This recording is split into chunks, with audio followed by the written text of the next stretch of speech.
கொண்டு போய் வைத்து விட்டால் கிட்டத்தட்ட 25 வருஷங்களுக்குள்ளால வைக்கிற அந்த நாளையிலிருந்து 25 வருஷத்துக்குள்ளால அந்த ஜனாசாட உடம்பு 100க்கு 100 அழிந்து மண்ணோடு மண்ணாகி விடுகின்றது. மனிதன் மரணித்த 36 மணி நேரத்திலே மௌத்தாவி 36 மணி நேரத்துல அவனுடைய உடம்புல ஈக்கள் கொசுக்கள் அப்படியே மொச்சி முட்டைகளை விடத் தொடங்குகின்றது. 60 மணி நேரம் ஆனதோடு அந்த முட்டைகள் அப்படியே பொரித்து அதிலே கிருமிகள் அந்த உடலிலிருந்து வெளியேற தொடங்கி விடுகின்றது. அந்த மண்ணறையிலே ஜனாசாவை கொண்டு போய் வைத்து ஃபர்ஸ்ட் நைட் கபூரின் வாழ்விலே முதல் இரவு ஜனாசாவை கொண்டு போய் கபூரிலே வைத்ததோடு அங்குள்ள அந்த உஷ்ணம், அந்த காற்று போக்கு தடைபட்ட அந்த நிலை, மண்ணுக்கு இரையான இவனுடைய வயிறும் இவனுடைய மறைவிடமும் முதலாவது பழுதடைய தொடங்குகின்றது. அதுதான் மனித உலகத்துல நிறைய பாதுகாத்த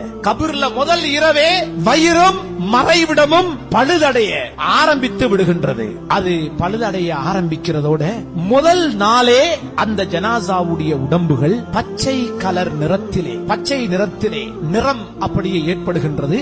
சில மணித்தியாலங்களுக்குள்ளே முழுமையாக இவனுடைய உடம்பு பச்சை நிறமாக மாறிவிடுகின்றது. இது ஒரு நாள்ல வயிறு அழுகி மறைவிடம் அழுகி உடம்பு பச்சை நிறமாக மாறிவிடுகின்றது. இரண்டாவது நாள் கபூரிலே, இரண்டாவது நாள் இவனுடைய வயிற்றுக்கு உள்ளே இருக்கின்ற இவனுடைய ஈரல், இவனுடைய குடல் அனைத்தும் அங்கே பழுதடைய ஆரம்பிக்கின்றது. மூன்றாவது நாள் இவனுடைய அங்க அவயங்களிலிருந்து துர்வாடை வெளியேற தொடங்கி விடுகின்றது. அதே மூன்றாவது நாள் இந்த ஜனாசாவுடைய நகங்கள் கலண்டு விழத் தொடங்குகின்றது. நாலாவது நாளிலே கண்ணியத்துக்குரியவர்களே உடம்பினுடைய அங்க அவயங்கள் அப்படியே அது இலகுவடைந்து பகுதி பகுதியாக பழுதடைய கலரத் தொடங்கி விடுகின்றது. ஐந்தாவது நாள் அவனுடைய தலையிலே இருக்கின்ற மூளை, அந்த மூளையை வைத்துத்தான் எத்தனை வருடங்கள் உலகத்தை ஆண்டான், உலகத்திலே வாழ்ந்தான், பல சாதனைகளை சாதித்தான். அஞ்சாவது நாள் இவன் தலையில் இருக்கிற மூளை அப்படியே கரைந்து தண்ணீராக மாறிவிடுகின்றது.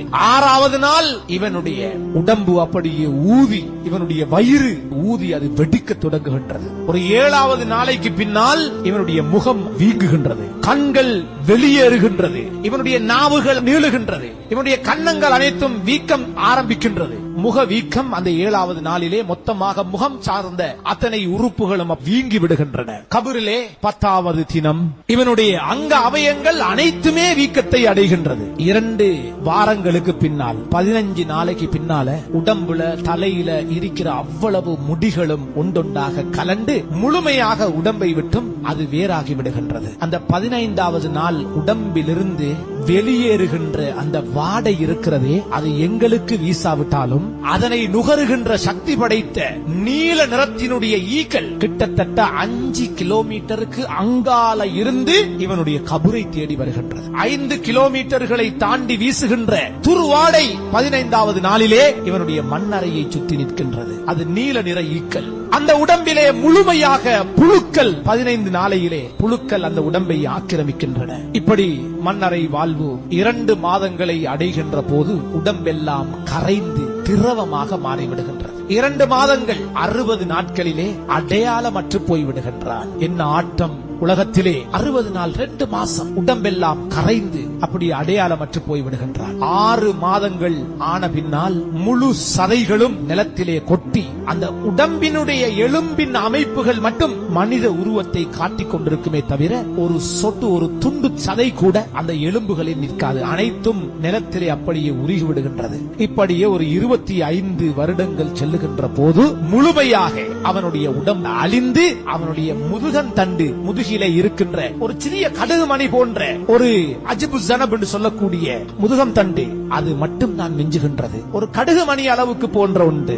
அதை வைத்துதான் அல்லாஹ் எங்களை மீண்டும் கியாமத்திலே எழுப்புகின்றார். ஸல்லல்லாஹு அலைஹி வஸல்லம் அவர்கள் சொன்னார்கள், யஅகுலு துராபு குல்ல ஷைஇன் மினல் இன்சான் இல்லா அஜ்ப ஸன்பி. அவனுடைய அந்த கடுகு மணி போன்று இருக்கக்கூடிய அந்த முதுகம் தண்டை தவிர அனைத்தையும் இந்த மண் அதனை சாப்பிட்டு விடுகின்றது என்று ஸல்லல்லாஹு அலைஹி வஸல்லம் அவர்கள் சொன்னார்கள். எனவே இஸ்ராயில் அலைஹிஸ்ஸலாம் அவர்கள் மலக்குமார்கள் மனிதனுடைய ஜனாசாவை குளிப்பாட்டுகின்ற போது சப்தமிட்டு கேட்பார்கள், ஐன சம்அக், உன்னுடைய காது எங்க? அனைத்தையும் கேட்டுக் கொண்டிருந்தாயே, இப்பொழுது உன்னுடைய காது எதை கேட்கின்றது? ஏன் நீ செவிடாகி விட்டாய்? உனது பார்வை எங்கே? அனைத்தையும் பார்த்து சுற்றி திருந்தாயே, எங்கே உன்னுடைய பார்வைகள் குருடாகி விட்டன? ஏன் நீ ஊமையாகி விட்டாய்? உனது நாவுகள் ஏன் பேசுவதில்லை? உனது நறுமணங்கள் எங்கே? நீ பூசிய வாசங்கள் எங்கே? ஏன் இப்படி மாறி போயிருக்கிறாய்? உனது சொத்துக்கள் எங்கே? வெறும் ஏழையாக ஒரு சரமும் உன்னுடைய உடம்பிலே இல்லாமல், ஒன்றுக்கும் சொந்தமில்லாமல் இப்படி நீ இருக்கிறாயே என்று மலக்குமார்கள் குளிப்பாட்டுகின்ற போது இவனை நோக்கி பல கேள்விகளை கேட்பார்கள். அந்த கபரிலே வைக்கப்படுகின்ற போது கபரு சில கேள்விகளை கேட்கும். நீ உலகத்தை தேடினாயா அல்லது உலகம் உன்னை தேடிருச்சா? சிலர் உலகத்தை அடைந்திருக்கிறார்கள், இன்னும் சிலரை உலகம் சம்பாதித்துக் கொண்டது. அவங்கள ஆகரத்துக்கு விடவே இல்லை, பள்ளிக்கு விடல, நல்ல அமல்களுக்கு அவங்கள துனியா அவங்கள உடல்ல, முழுக்க முழுக்க சிலரை துனியா அப்படியே பிடித்துக் கொண்டது. அதான் கபரு கேக்குது, நீ உலகத்தை தேடினியா அல்லது உலகம் முழுக்க ஒன்ன புழுங்கிருச்சா? நீ உலகத்தை விட்டுட்டு எங்கள்கிட்ட தயாராகி வந்தியா அல்லது உலகம் ஒன்ன விட்டுருச்சா?